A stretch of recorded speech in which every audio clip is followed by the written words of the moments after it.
Hello guys and welcome back to Bunnyverse में आप लोगों का फिर से स्वागत है। उम्मीद करता हूँ आप लोग मज़े में होंगे, सब बढ़िया चल रहा होगा। मेरे यहाँ भी सब कुछ मस्त एकदम ज़बरदस्त चल ही रहा है, बस जो भी है ठीक है। और यार अभी मैं आपको आज सुनाऊँगा एक हॉरर स्टोरी, एक डरावनी घटना, वो भी खूनी नहर की। आपने खूनी नहर के बारे में सुना है? आप कभी भी गूगल कर सकते हैं खूनी नहर को, जिसे इंग्लिश में ब्लडी नहर भी कहा जाता है। रोहिणी में ये स्थित है और यहाँ पे मैंने सुना है काफ़ी ज़्यादा मर्डर केसेस और सुसाइड केसेस आते हैं, यहाँ एक्सीडेंटल केसेस होते हैं बहुत। और इस नहर के अंदर सुना है मैंने अच्छे से अच्छा तैराक भी डूब जाता है। मतलब कोई कितना ही अच्छा स्विमर क्यों ना हो, तैराक क्यों ना हो, इस नहर में नहीं बच पाता। और जो स्टोरी है जो मैं आपको सुनाने वाला हूँ, जो स्टोरी है वो है इस लोकेशन की। ये है खूनी नहर। ये राइट साइड में आप जो देख रहे हो ये पूरा खूनी नहर का रास्ता है। ये काला वाला इधर की है स्टोरी जो डरावनी है, और मैं आपको सुनाता हूँ वो स्टोरी। असल में वो कोई रियल स्टोरी नहीं है, वो सिर्फ मेरा एक सपना है जो मैंने देखा था। फ़िलहाल थोड़ी अजीब चीज़ हो रही है कि मेरे गोप्रो जो है वो 95% चार्ज है, और जैसी मैं स्टोरी सुनाने लग रहा हूँ, अपने सपने के बारे में बताने लग रहा हूँ, तो ये बैटरी लो बोल के ऑफ़ हो जा रहा है। और कल भी यही हुआ था, मैंने कल भी यही वीडियो रिकॉर्ड करने की कोशिश कर रहा था, स्टोरी सुना रहा था। आधी स्टोरी में ही मेरा गोप्रो जो है 45% बैटरी पे था, तब भी इसने बैटरी लो बोल के ऑफ़ होना शुरू कर दिया था। और सेम जैसे कि मैं बता रहा था ऑफ़ होना शुरू कर दिया था, और अभी फिर से इसने बीच बीच में ऑफ़ होना शुरू कर दिया है बैटरी लो बोल के, जबकि बैटरी इस वक्त है 88%। अभी थोड़ी देर पहले 95 थी, पता नहीं इतनी जल्दी घट कैसे रही है, शायद बार बार रीस्टार्ट होने की वजह से पावर ज़्यादा कंज्यूम कर रहा है। सो कोशिश करते हैं इसी छोटे छोटे क्लिप्स के अंदर अपनी पूरी वीडियो कंप्लीट करने की, अगर हो जाती है तो। कहानी की शुरुआत होती है वहाँ पे एक पीर बाबा का मंदिर है जो मैंने आपको रास्ता दिखाया वहाँ पे।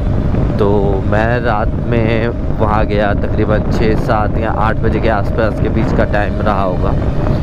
मैं वहाँ पे मंदिर की तरफ गया मत्था टेकने या पूजा पाठ, कुछ भी मान सकते हो कि करने गया हूँगा। मेरे को आइडिया नहीं मैं क्या करने गया था वहाँ पे। अब मंदिर गया हूँ तो ऑब्वियसली मत्था टेकने ही गया हूँगा। तो देखा मैंने मंदिर बंद हो रखा है, आज वहाँ कोई नहीं है, ना पंडित है, ना पुजारी, ना वो प्रसाद देने वाले, कोई भी नहीं था उस वक्त वहाँ पे।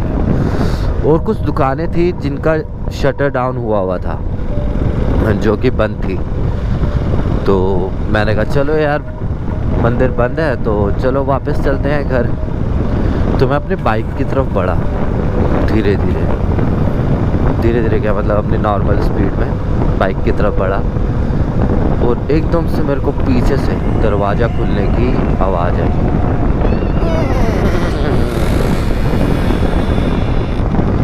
और भाई मैं वहीं डर गया, मेरी डर के मारे हो गई हालत ख़राब। फिर थोड़ा सा भगचोत दिमाग है तो एकदम से दिमाग में एक ही चीज़ आई मजाकिया तौर पे कि इस वक्त अगर कोई सामने आ गया तो भाई मेरी हालत ख़राब हो जाएगी। ये सोच के मैंने कहा चलो कोई नहीं, अपनी बाइक पे बैठते हैं और निकलते हैं जल्दी से जल्दी। मैं बाइक के पास पहुंचने ही वाला था कि उतने में मेरे को एक बच्चे के हंसने की आवाज़ आने लगी।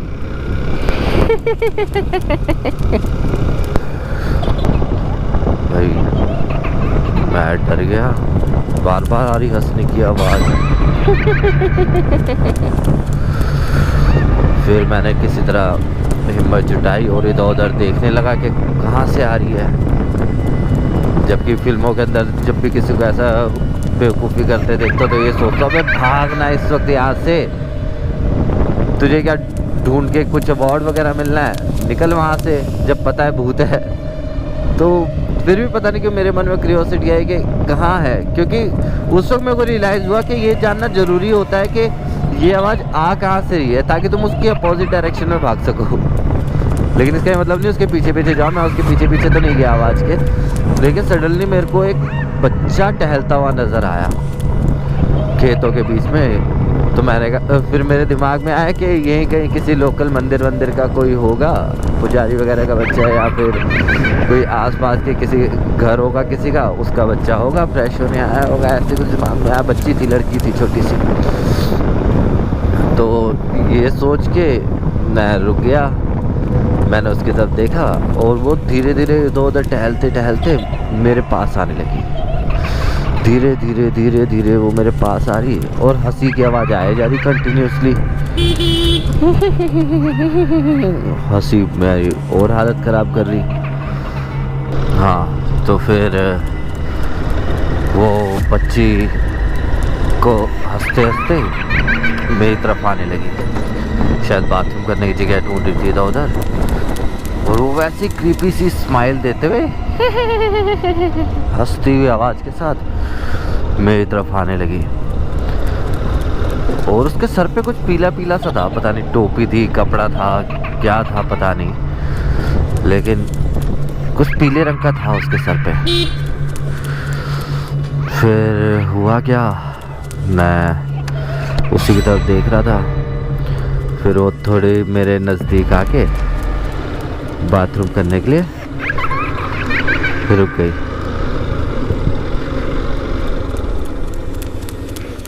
वो बाथरूम करने के लिए रुकी और सीढ़ियों से एक क्रीपी सी स्माइल मुझे दे रही।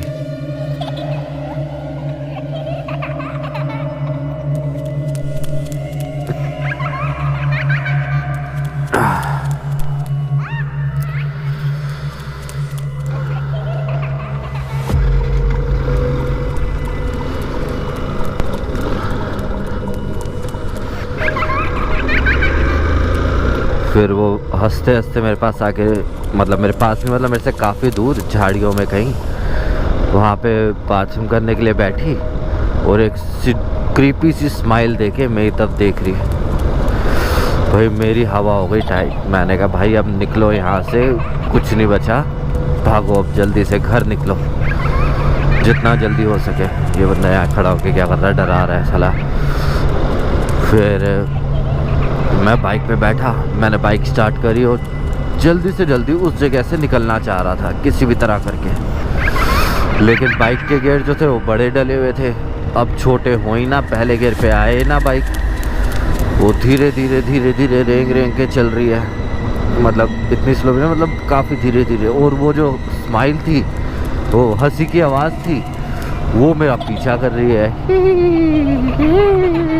बिल्कुल मेरे पीछे पीछे चल रही है। तो मैंने कहा भाई कुछ भी हो जाए मैं पलट के नहीं देखूंगा इसकी तरफ, कुछ भी हो जाए मैं नहीं पलटूंगा, मैं नहीं मुड़ूंगा इस तरफ। मेरे अंदर हिम्मत नहीं थी कि मैं मुड़ के देखूं। फिर भी मैंने एकदम से एक रोशनी देखी मेरे बाजू से आगे की तरफ जाते हुए। फिर मेरी एकदम से नज़र घूमी, देखा एक बाइक पे बंदा जा रहा था सीधा सीधा, और वो बच्ची उसके पीछे बैठी हुई थी और उसी स्माइल के साथ, डरावनी से स्माइल के साथ मेरी तरफ देख के अभी भी हंसी रही थी उसी आवाज़ में। फिर मेरे दिमाग में एक पल के लिए थोड़ी सी शांति इस बात से आई कि हो सकता है इस आदमी के साथ आई हो ये बच्ची। फिर मैं उनके पीछे पीछे चल रहा, वो मेरे आगे आगे चल रहे। मेरे को घबराहट तो हो रही, मैंने कहा ओवरटेक करने की कोशिश करूं ना करूं, मन में डर था क्योंकि रास्ता उस वक्त तो बहुत लंबा लग रहा था मुझे कि भाई वहाँ तक पहुँचने में बहुत टाइम लगेगा मुझे। फिर भी धीरे धीरे उनके पीछे पीछे मैं चल रहा था। फिर चलते चलते मेरे दिमाग में एक बात आई कि अगर ये मेन रोड आते ही गायब हो गए तो भाई सब ख़त्म मेरी ज़िंदगी में। तो मैं पता नहीं क्या होगा मेरा उस वक्त, उस पल में। सिर्फ ये सोच ही रहा था कि उतने में मेन रोड आया और वो बच्ची और वो आदमी और वो बाइक, तीनों गायब हो गई, चीज़ें गायब हो गई। मतलब चीज़ें ही कहूँगा, इंसान होता है या असली मोटर व्हीकल होता तो गायब थोड़ी होते हैं। वैसे तो चीज़ें भी गायब नहीं होती, वो एकदम डिसअपेयर। और मेरा माइंड स्टक।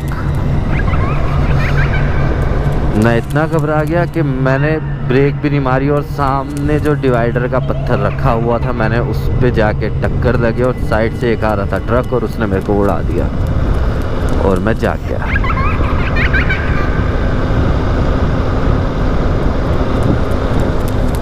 ऐसे 2 सिनेरियो आए थे मेरे दिमाग में उस वक्त कि अगर मैं अभी निकलने की कोशिश करता हूँ तो मेरे अंदर इतनी ताकत नहीं थी कि मैं मोड़ पाऊँ।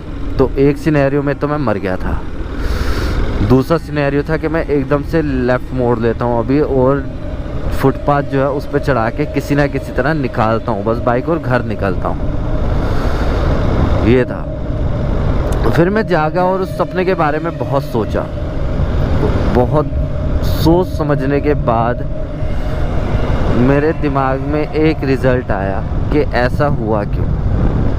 क्योंकि हो सकता है मैं उस बच्ची को या उस आदमी को बुरा समझ रहा हूँ या भूत समझ रहा हूँ या डरावना समझ रहा हूँ जिसकी वजह से मेरी मौत हो सकती थी या मेरे साथ कुछ भी ऊंच नीच हो सकती थी, लेकिन असल में वो हो सकता है मेरी मदद ही कर रहे हो। क्योंकि मैं उस वक्त जितना घबराया हुआ था मैं ओवर स्पीड करके निकलता वहाँ से बस किसी भी तरह, क्योंकि रास्ता बहुत ख़राब है वहाँ का, ऊबड़ खाबड़ सा है। तो आनन फानन में कुछ भी हो सकता था, हो सकता है नहर में गिर जाती बाइक। यहाँ पे गायब हुए थे ये पुलिस चौकी के पास, यहाँ पे आके वो बाइक गायब हो गई। और यहाँ के डिवाइडर, यहाँ तो डिवाइडर ही नहीं आगे, ये वाले डिवाइडर पे मैंने बाइक से टक्कर लग के ट्रक से डेथ होने वाली चीज़ देखी थी। मतलब सिनेरियो था दिमाग में कि अगर ऐसा ऐसा होता है तो इस सिचुएशन में ये होगा, उस सिचुएशन में वो होगा, वो सिनेरियो था। तो हो सकता है वो उसी डर का फ़ायदा उठा के मेरे को बस स्लो रखना चाहते हो और इसलिए मेरे आगे चल रहे हो, और वो बच्ची मेरे को इसी वजह से इतने डरावने ढंग से घूर रही हो कि डर के मारे ओवरटेक नहीं करेगा, हमारे पीछे चलेगा और धीरे धीरे चलेगा और इसको सेफली इस कोने तक छोड़ना है। ये उनका एम रहा हो, भले सपने में ही सही, लेकिन उसका यही एम हो कि इसको सुरक्षित इधर तक पहुंचाना है, इसको बीच रास्ते में कहीं डूबने या मरने नहीं देना। तो दोस्तों आज की कहानी होती है यही ख़त्म। ये था मेरा आज नाइटमेयर, बहुत डरावना सपना। और खूनी नहर के बारे में वैसे भी इतने किस्से चर्चित हैं कि जिसकी वजह से मेरे दिमाग में शायद ये उपज आई और रह गई। चलिए दोस्तों मिलते हैं अब अगली वीडियो में।